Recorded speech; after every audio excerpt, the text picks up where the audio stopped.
good morning. It's Mary Ellen McGonagle, and this is the MEM Edge Show. And this is the show where we put you in front of the action. And we certainly have seen quite a bit of action over the last week. We have quite a bit that we're going to be covering here today. So let's go ahead and get started. The first item that we're going to review, as usual, is we're going to take a look at the current markets, get a feel for where we are. Are the broader markets in a position of health where we can build upon our holdings, or should we hit the pause button? And then also take a look. Last week was tough. I know the S&P fared okay, but certainly a number of growth stocks got hit. And maybe some of your stocks may have taken a little bit of a haircut, so to speak. What should you do now? We're going to go ahead and take a look at some examples of ways that you can stay on top of your stock so that you can preserve your profits. And then preparing your watch list for a healthier period. And here we are going to be uh, helping you put together a watch list of stocks that could benefit when the wobbliness of the broader markets fades a bit. So we'll take a look at some of the characteristics you're going to want to be on the lookout for. And then lastly, we're going to take a look at some growth areas that are also viewed as defensive. And this is a way for you to potentially remain and participate in the markets while also having a little bit of a buffer in the sense that these stocks are poised to maybe not get hit quite as hard because they are viewed as defensive. So let's go ahead and get started. The first item that I'm showing you here is a daily chart of the S&P 500. And of course, this is as of the close last Friday. And what I did want to point out to you is the fact that the S&P did undercut. What I do with when I'm viewing these broader market indices, I like to overlay these simple moving averages to provide insight. So in this case, I have what is called the 21-day simple moving average. That's this green line. And basically, that's a smoothed out version of the prior 21 days price history.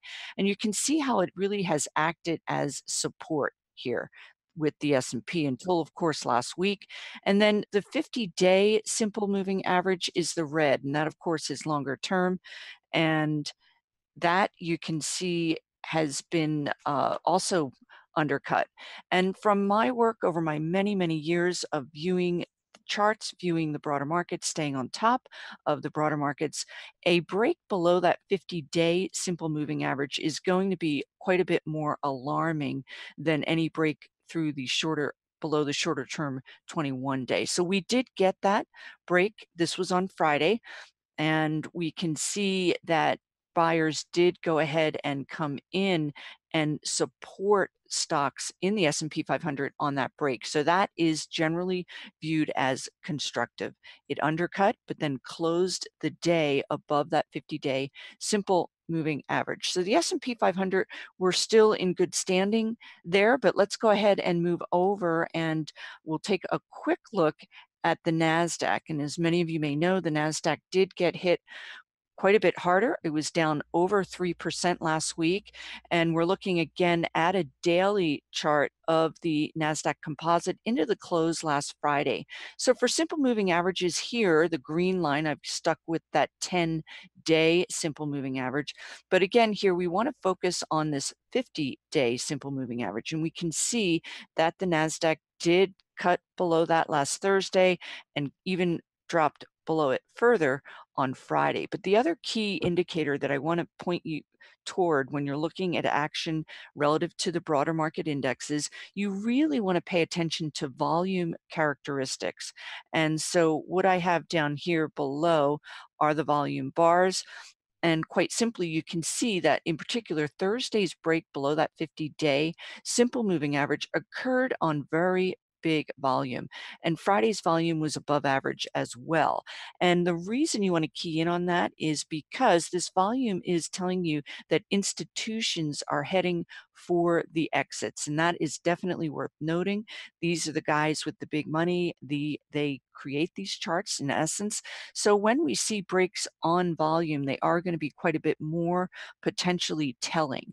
So this type of break really changed the dynamics within the NASDAQ, and we can dig down and take a look at some of the more growthier areas that got hit more than others. But before we do that, what I wanted to do is provide you with a little bit of insight as to what to be on the lookout for a potential turnaround. When is it safe, for lack of a better word, to get back into some of these tech and biotech and higher growth names that populate the NASDAQ composite. So let's go back. We've certainly had many pullbacks here on the NASDAQ. And what I wanted to point you toward is that reversal when it was okay to get back into stocks into the NASDAQ. And there are certain characteristics. The first that we will want to pay attention to, up on top, I have what's called the RSI, Relative Strength Indicator. That's a momentum indicator. And down on the bottom, I have the stochastics. This is another momentum indicator. It's similar to the MACD, moving average convergence, divergence, but the stochastics move a bit faster, and I have found them over my years to be more effective in helping you pinpoint turns. What you want to pay attention to here is this dashed line, and the dashed line is that net neutral, and you want that index, I'm sorry, the stochastics line to come back up above that net neutral. That is indicating positive action as far as a momentum indicator.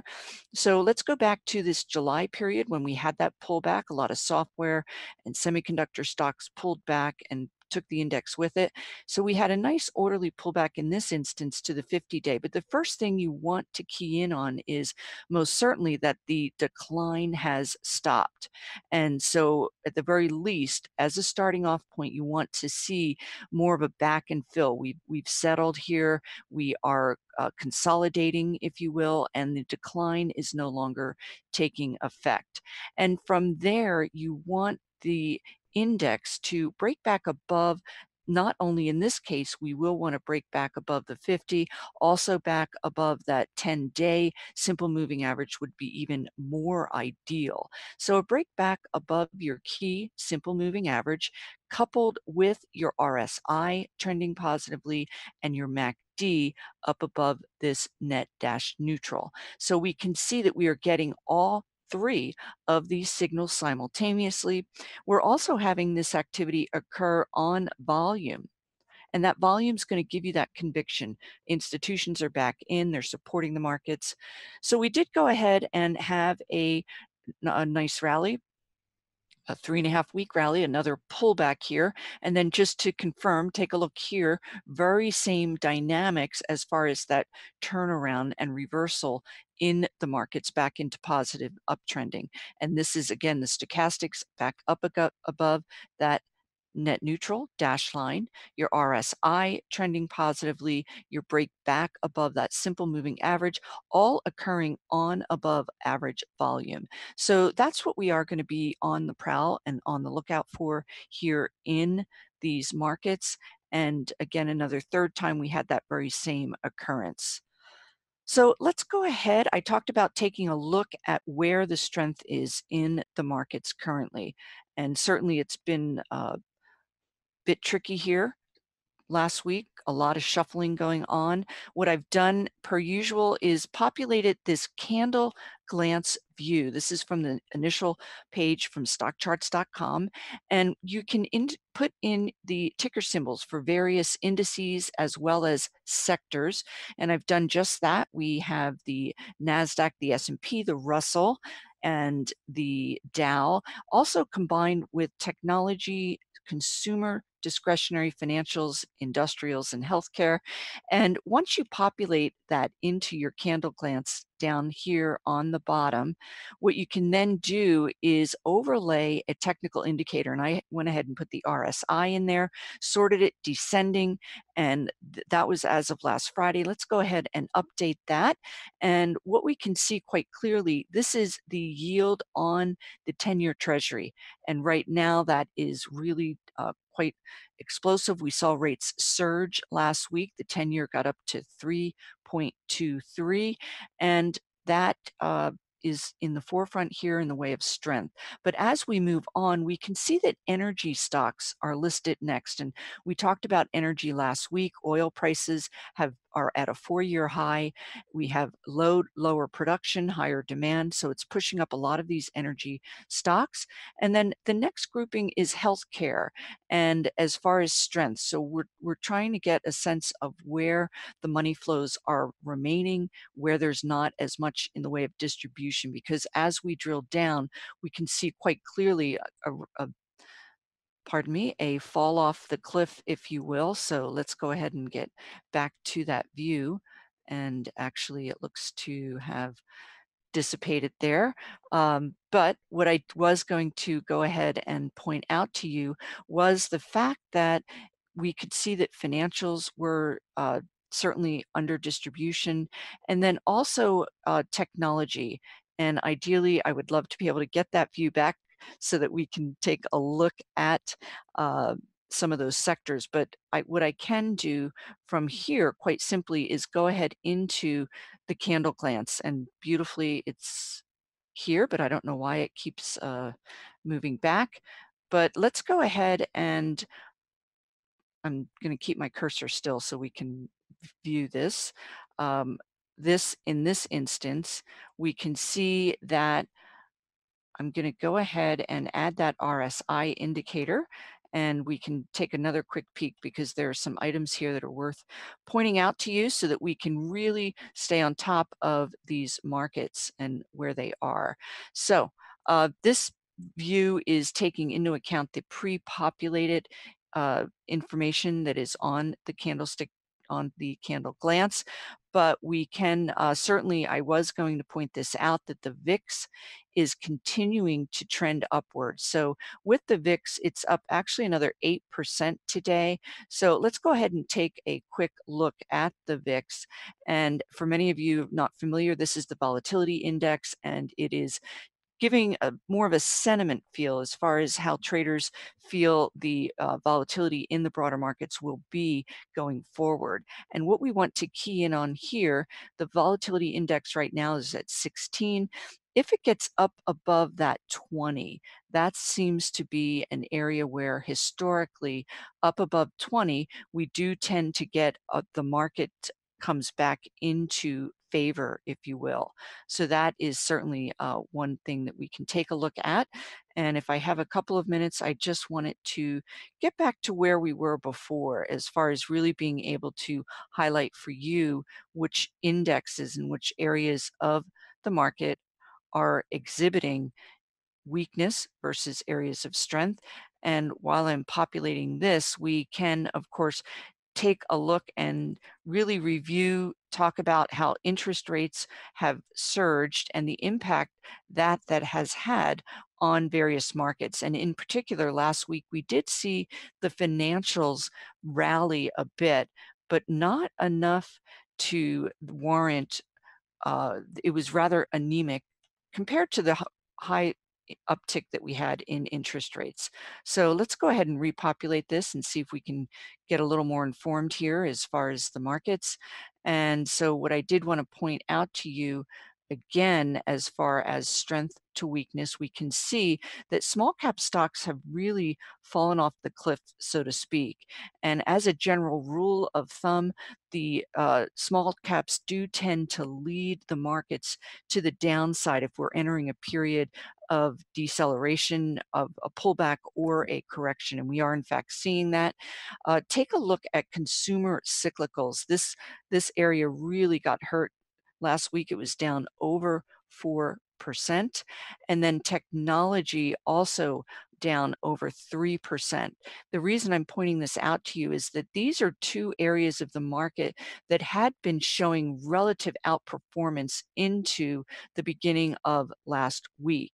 So last week's decline was really quite jarring, and more to the point, if you were to take a look at that, a lot of it as it relates to higher interest rates, yes, there could be an impact there. Certainly tariff related with consumer cyclicals in the way of a lot of imported goods from China are sold by these retailers.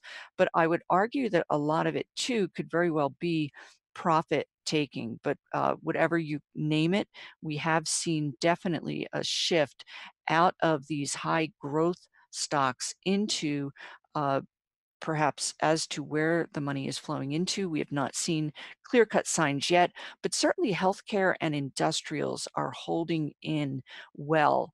And so this is what I did want to point out. Hopefully we'll have time to get into some of the subsectors within healthcare and industrials. But before we do that, I think it's important that we take a look at stocks and what we want to look for in the way of stocks that may be pulling back versus stocks that the sell-off is telling you that it's time to exit that stock. So we're going to be reviewing some of the signals. What we're looking at here is a daily chart of Salesforce.com. CRM is the ticker, and this stock has been a very big winner in the software space year to date. And this pullback is not as pronounced, but it certainly is telling enough so that we can take clues as for what to look for. So what we're looking at here is the pullback that we saw in software stocks back in the beginning of August. So your first sign that the stock, the uptrend could potentially be ending near term was a break below that 10-day simple moving average. Take a look at the volume characteristics, huge, and oftentimes when you see breaks up or below simple moving averages on big volume, that is your first signal that there could be a shift. So in fact, we did see a several day pullback. And again, this is similar to the NASDAQ as far as the characteristics that you want to pay attention to and key in on to signal that the pullback is in fact ending. And that is that consolidation period where the stock is back in fill, the downside has ended. And then again, that break back up above that simple moving average combined with your positive RSI and your positive stochastic occurring on volume. So this is a more orderly pullback. Oftentimes when stocks pull back, ideally, you do want them to find support at their 50-day simple moving average, but you want to look historically. Here's a stock that has been able to undercut that 50-day and been able to resume its uptrend. So I'm going to give this stock a little more leeway than I might others. But let's go ahead and move on. Here is another pullback. Of course, unfortunately, the reversal did not stick, but we're keying in on what you want to look for. This is RH Restoration Hardware. The stock had a huge gap up, 15% gap up on earnings. And basically, the stock pulled back. It broke below that 10-day simple moving average. Here's that support I was talking about. It found support at this upward trending 50-day simple moving average, turned positive again with a break back above that simple moving average, coupled with your positive stochastic and RSI, and it did enter into a nice 3-week uptrend out of this nice orderly pullback to that 50-day simple moving average. Now here I say pay attention to the group dynamics. The reason for that is Restoration Hardware is in the consumer cyclical space, and consumer cyclical stocks overall were pulling back just in this July period. They sat out the July rally. So when you see that and you own a stock in a particular sector, that pullback is going to make more sense and you can sit with it as it in essence digests that big move. But let's go ahead and move on. Take a look at a stock. This is more of a gap down than a pullback, but really what I want to point out to you is there are going to be some stocks in the event that we go into something more serious than a pullback.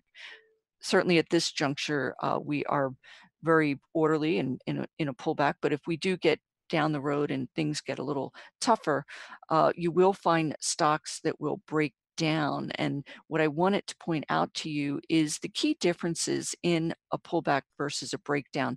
The first is this is Red Hat, RHT, daily. The stock gap down on disappointing earnings results. Take a look at that volume, really telling you that there very well could be more downside ahead. But the first thing we do see is the break below these both two simple moving averages. But the more important characteristic I wanted to point out here is that your 50-day simple moving average, your longer term, enters into a downtrend. So when you see that occur and you're waiting for your stock to recover, I will tell you it will not recover as long as this longer term 50-day simple moving average is in a downtrend. It's just not going to happen. You're going to get these reversal head fakes, but it will not carry through, because as long as this longer term 50-day simple moving average is in a declining mode, your stock is going to be in a downtrend. And this is through my many, many years studying thousands of charts each and every week.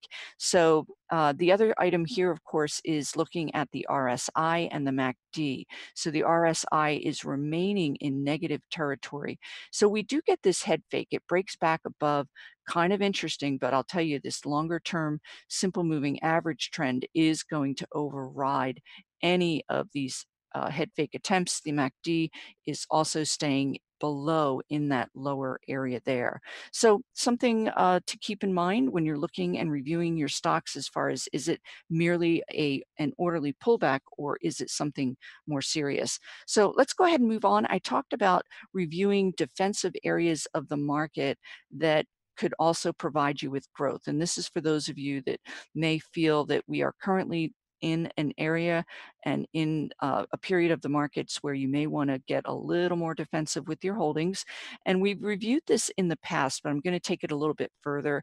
That is the concept that healthcare stocks.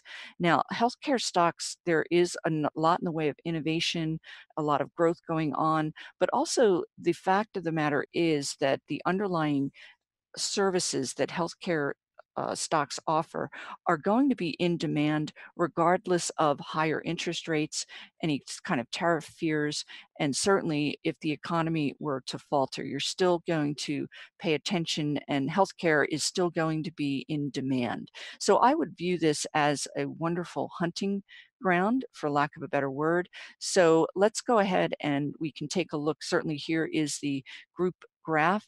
But what I've done here is, let's just go take a quick peek at the sector summary here from this initial interface page.